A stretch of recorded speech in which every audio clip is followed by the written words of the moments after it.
አንድ ድለቢስ ከሰሞኑ ፀሐይን በፍታ ጠፋለው ብሎ ሞክሮ ነበር አሉኝና እንደዚህ አይነት ጉድተላዎች እንዲህ አይነት ጉሰማዎች እኛ መልእክተኛውን ስንረሳ ፍቅራቸው ሲደበዝዝ ከሶላዋት እጃችን ከዚክር ሲርቅ ልጆቻችንን በሳቸው መሰየም ስናቆም አላህ እናስታውሳቸው ዘንድ ወደሳቸው እንመለስ ዘንድ መንገዳቸውን እናድስ ዘንድ መሰል መልእክቶች ይመጣሉ። يقول قطام من إلال إذا أراد الله نشر فضيلة طويت أتاها لها لسان حسودي الله يتزقان يترسان وبسب إنا مقلت سيفلق يحاسد ملاسي لكبتال يا سوس للسويا ورال يسوس زميات أفال يزان سب إنا يبلت إقلت أوال نبينا محمد صلى الله عليه وسلم ለአመታት ጥሪያቸውን ይዘው ከተነሱ በኋላ ስብእናቸውን ለማደብዘዝ አመታት ተሞክሯል። ይዘውት የመጡትን ሃይማኖት እስልምናን ለመውጋት ረጅም ርቀት ተሄዷል። አሁን ግን እስልምና ቁጥሩ እየጨመረ የዓለምን የአንደኝነት ደረጃ ለማዝ እየተንደረደረ የሚገኝ ዓለም አቀፍ ዲን ነው። 2 ቢሊየን በላይ ተከታዮችን ይዟል። ያኔ እሳቸው መካ ላይ ነበሩ፣ ብቻቸውን ናቸው። ይሄ ዲን እዚህ ጥግ እንደሚደርስ ግን በወህይ አይተውት ነበር። ለብሉገነ هذا الدين ما بلغ الليل والنهار ይሉ ነበር።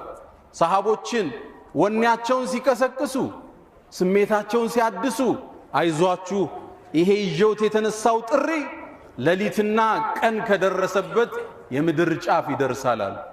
ይሄው ዛሬ አፍሪካ ውስጥ ኢትዮጵያ ውስጥ አዲስ አበባ ውስጥ አንድ መንደር ላይ አንድ መስጂድ ውስጥ ይሄን ሁሉ ተከታይ አፍርተው አልፈዋል ነብዩና መሐመድ ሰለላሁ ዐለይሂ ወሰለም። አላህ የተሟላ ስብዕና ይሰጣቸው አይደለም ለፍጡራን ለእንስሳው ሁሉ አዛኝ የሆኑ ነብይ ሰለላሁ ዐለይሂ ወሰለም። የሳቸውን ነብይነት አይደለም ሰው አይደለም መላእክታ እንስሳት ሁሉ የመሰከረላቸው። አቡ ሰዒድ አልኹድሪ አንድን አስገራሚ ታሪክ ይነግረናል።